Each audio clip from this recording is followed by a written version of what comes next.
নমস্কাৰ সকলোকে পুনৰ স্বাগতম জনাইছোঁ আমাৰ অন্য এটা জব ইনফৰ্মেটিভ ভিডিঅ'লৈ। আজিৰ ভিডিঅ'টোত আপোনালোকৰ বাবে গ্ৰামীণ বাল বিকাশ সংগঠনৰ ফালৰ পৰা অহা কেইবাহাজাৰো ভেকেঞ্চি মুকলি হৈছে তাৰ এটা অভাৰভিউ লৈ আহিছোঁ। ইয়াতে যদি আপোনালোকে এলিজিবল আৰু ইণ্টাৰেষ্টেড হয় এপ্লাই কৰি ল'ব পাৰিব। এই ৱেবছাইটটোতে আহি আপোনালোকে ধুনীয়াকৈ সকলো নটিফিকেশ্যন ৰিড কৰিব পাৰিব আৰু ইয়াতে আপোনালোকে এপ্লাই কৰি ল'ব পাৰিব। কেনেধৰণৰ কোৱালিফিকেশ্যন লাগিব, এজ লিমিট কিমান হ'ব আৰু কেনেধৰণৰ চিলেকশ্যন প্ৰচেছ হ'ব সকলোখিনি ডিটেইলছ আমি ইয়াতে আলোচনা কৰিছোঁ। গতিকে ভিডিঅ'টো শেষলৈকে চাই থাকক। আৰু যিসকলে আমাৰ চেনেলটোলৈ প্ৰথমবাৰৰ বাবে ভিজিট কৰিছে তেনেহ'লে আপোনালোকে চেনেলটো ছাবস্ক্ৰাইব কৰি ৰাখিব এনেধৰণৰ জব ইনফৰ্মেটিভ ভিডিঅ'সমূহৰ নটিফিকেশ্যন প্ৰতিদিনে লাভ কৰিবলৈ। তেনেহ'লে হওক আমি দেৰি নকৰি পোষ্টসমূহৰ বিষয়ে সকলোখিনি তথ্য জানি লওঁ আৰু যোনসকল এলিজিবল আৰু ইণ্টাৰেষ্টেড হয় সকলোৱে এপ্লাই কৰি লওক। ইয়াতে আপোনালোকে ৰুৰেল চাইল্ড ডেভেলপমেণ্ট অৰ্গেনাইজেশ্যনৰ ফালৰ পৰা পদখিনি মুকলি কৰি দিছে। বহুখিনি পদ মুকলি হৈছে ইয়াতে, বিভিন্ন ধৰণৰ পদ আছে। ইয়াতে আপোনালোকে 8 পাছৰ পৰাই এপ্লাই কৰিব পাৰিব। 8 পাছৰ পৰা আৰম্ভ কৰি আপোনালোকৰ বিভিন্ন ধৰণৰ কোৱালিফিকেশ্যন ইয়াতে বিচাৰিছে। মিনিমাম আপোনালোকৰ যদি 8 পাছ কোৱালিফিকেশ্যন আছে তেনেহ'লে আপোনালোকে ইয়াতে এলিজিবল হ'ব। ইয়াতে পোষ্ট নেম হৈছে প্ৰজেক্ট মেনেজাৰ, তাৰ বাবে টোটেল ভেকেঞ্চি মুকলি হৈছে 8টা আৰু ইয়াতে এক্সপিৰিয়েঞ্চ 10 বছৰকৈ বিচাৰিছে আৰু কোৱালিফিকেশ্যন ইয়াতে BTech M.Tech। যদি আপোনালোকৰ BTech আৰু M.Tech আছে তেনেহ'লে আপোনালোক ইয়াৰ বাবে এলিজিবল হ'ব আৰু এজ লিমিটো ইয়াতে দিয়া হৈছে 30 পৰা 45 ইয়াৰ্ছলৈকে। 30 বছৰৰ পৰা 45 বছৰ সকলে এই প্ৰজেক্ট মেনেজাৰ পোষ্টৰ বাবে এলিজিবল হ'ব আৰু তেওঁলোকৰ বাবে চেলাৰী থাকিব 21,500 পৰা 82,100 পৰ্যন্ত আপোনালোকে ইয়াতে চেলাৰী লাভ কৰিব পাৰিব। আৰু যদি এপ্লাই কৰিব বিচাৰে আপোনালোকে এই ৱেবছাইটটোত ভিজিট কৰি ইয়াতে এপ্লাই নাওত ক্লিক কৰি আপোনালোকে ইয়াতে এপ্লাই কৰি ল'ব পাৰিব। ইয়াৰ পাছৰ ভেকেঞ্চিটো হৈছে ৰেজিয়নেল মেনেজাৰ, তাৰ বাবে টোটেল পোষ্ট আছে 6টা আৰু ইয়াতে এক্সপিৰিয়েঞ্চ 6 পৰা 8 ইয়াৰ্ছ বিচাৰিছে আৰু ইয়াতে কোৱালিফিকেশ্যন হ'ব গ্ৰেজুৱেশ্যন এনি ষ্ট্ৰীম। আপোনালোকৰ যিকোনো ষ্ট্ৰীমত যদি আপোনালোকে গ্ৰেজুৱেশ্যন কৰিছে তেনেহ'লে ইয়াৰ বাবে এলিজিবল হ'ব আৰু ইয়াৰ বাবে এজ লিমিট হ'ব 30 পৰা 45 ইয়াৰ্ছ আৰু এই পদটোৰ বাবে চেলাৰী থাকিব 21,500 পৰা 82,100 পৰ্যন্ত ইয়াতে চেলাৰী লাভ কৰিব পাৰিব। তাৰ পাছৰ পোষ্টটো হৈছে ফিল্ড অফিচাৰ্ছ, তাৰ বাবে টোটেল 750টা পদ আছে। বহুখিনি পদ ইয়াতে মুকলি হৈছে। ইয়াতে এক্সপিৰিয়েঞ্চ বিচাৰিছে 0 to 1 ইয়াৰ্ছ। আপোনালোকে মেক্সিমাম যদি 1 ইয়াৰ্ছ এক্সপিৰিয়েঞ্চ আছে তেনেহ'লে আপোনালোকে ইয়াতে এপ্লাই কৰিব পাৰিব আৰু ইয়াতে আপোনালোকৰ কোৱালিফিকেশ্যন গ্ৰেজুৱেট এনি ষ্ট্ৰীম দিয়া হৈছে। আপোনালোকে যিকোনো ষ্ট্ৰীমত যদি গ্ৰেজুৱেশ্যন পাছ কৰিছে তেনেহ'লে ইয়াৰ বাবে এলিজিবল হ'ব আৰু ইয়াৰ এজ লিমিটটো হ'ব 21 to 40 ইয়াৰ্ছ। আপোনালোকে 21 বছৰৰ পৰা 40 বছৰ সকলে এপ্লাই কৰিব পাৰিব আৰু ইয়াতে 20,200 পৰা 75,300 পৰ্যন্ত চেলাৰী লাভ কৰিব পাৰিব। ইয়াৰ পাছৰ পোষ্টটো হৈছে একাউণ্টেণ্টৰ বাবে। তাতে টোটেল পোষ্ট আছে 65টা আৰু ইয়াতে কোনো ধৰণৰ এক্সপিৰিয়েঞ্চ নহ'লেও আপোনালোকে এপ্লাই কৰিব পাৰিব।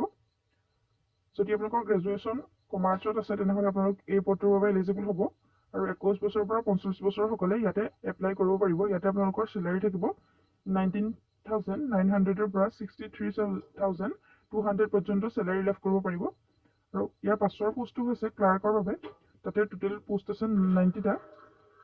ইয়াতো কোনো ধৰণৰ আপোনালোকৰ এক্সপিৰিয়েঞ্চ দৰকাৰ হোৱা নাই আৰু ইণ্টাৰমিডিয়েট টেলি দিয়া হৈছে ইয়াৰ বাবে কোৱালিফিকেশ্যন আৰু ইয়াতে এজ লিমিট হ'ব 21 পৰা 40 ইয়াৰ্ছ আৰু চেলাৰীটো আগৰ পোষ্টৰ দৰে একেই থাকিব 19,900 পৰা 63,200 পৰ্যন্ত চেলাৰী লাভ কৰিব পাৰিব। ইয়াৰ পাছৰ পোষ্টটো হৈছে কম্পিউটাৰ অপাৰেটৰ, তাৰ বাবে টোটেল 120টা পোষ্ট আছে। 120টাকৈ পদ ইয়াতে দেখিবলৈ পাব আৰু ইয়াতে কোনো ধৰণৰ আপোনালোকৰ এক্সপিৰিয়েঞ্চ বিচৰা নাই আৰু ইণ্টাৰমিডিয়েট কম্পিউটাৰ ডিপ্ল'মা। আপোনালোকৰ যদি কম্পিউটাৰ ডিপ্ল'মা আছে ইয়াতে আপোনালোক এলিজিবল হ'ব আৰু 21 বছৰৰ পৰা 40 বছৰ সকলে ইয়াতে এপ্লাই কৰিব পাৰিব।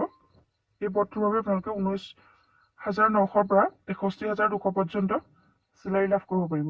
ইয়াৰ পাছৰ পোষ্টটো হৈছে ট্ৰেইনী অফিচাৰ্ছ, ইয়াৰ বাবে টোটেল পোষ্ট আছে 555টা।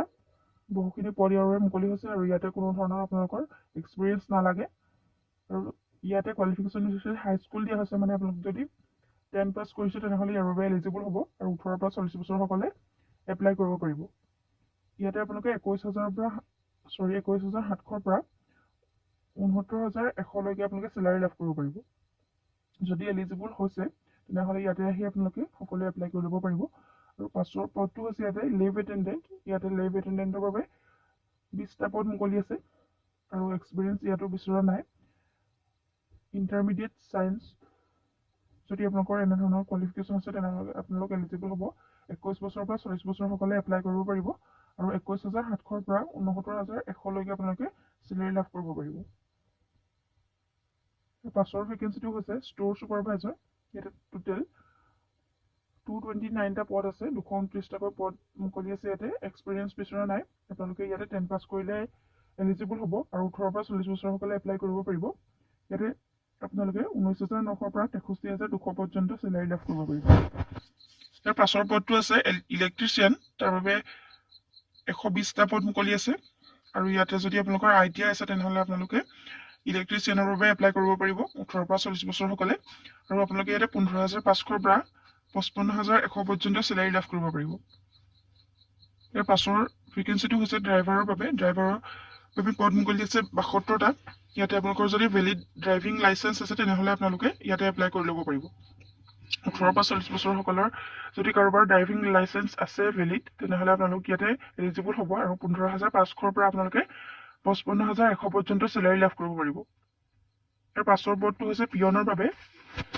ইয়াতে টোটেল 183টা আছে পদ আৰু ইয়াতে আপোনালোকে 8 পাছ কৰিলে এই পিয়ন পদৰ বাবে এলিজিবল হ'ব আৰু 18 পৰা 40 বছৰসকলে এপ্লাই কৰিব পাৰিব।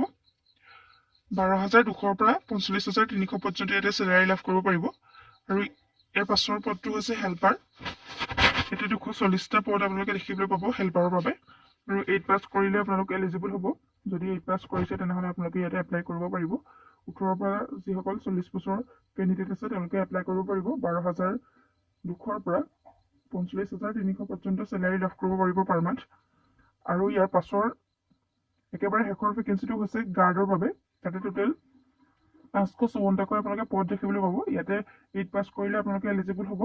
18 পৰা 40 বছৰসকলে এপ্লাই কৰিব পাৰিব। ইয়াতে কোনো ধৰণৰ আপোনালোকৰ এক্সপিৰিয়েঞ্চো বিচৰা নাই। 12,200 পৰা আপোনালোকে 45,300 পৰ্যন্ত ইয়াতে চেলাৰী লাভ কৰিব পাৰিব। কোনটো পদৰ বাবে আপোনালোক এলিজিবল হয় সেইটো পদতে আহি ইয়াতে এপ্লাই নাওত গৈ আপোনালোকে এপ্লাই কৰি ল'ব পাৰিব। মই এই ৱেবছাইটৰ লিংক ডেছক্ৰিপশ্যন বক্সত দি দিম। সকলোৱে আহি ইয়াতে এপ্লাই কৰি ল'ব পাৰিব। যোনসকল এলিজিবল যোনটো পদৰ বাবে হয় তাতে এপ্লাই কৰি ল'ব পাৰিব। ভিডিঅ'টো ইমানে আছিলে। অধিক তথ্য জানিব বিচাৰিলে আপোনালোকে অফিচিয়েল ৱেবছাইটটো ভিজিট কৰি সকলোখিনি তথ্য জানি ল'ব পাৰিব। আৰু যদি ভিডিঅ'টো শেষলৈকে চাই আছে চেনেলটো ছাবস্ক্ৰাইব কৰি ৰাখিব। এনেধৰণৰ জব ইনফৰ্মেটিভ ভিডিঅ'সমূহৰ নটিফিকেশ্যন প্ৰতিদিনে লাভ কৰিবলৈ ভিডিঅ'টো শেষলৈকে চাই থকাৰ বাবে বহুত বহুত ধন্যবাদ।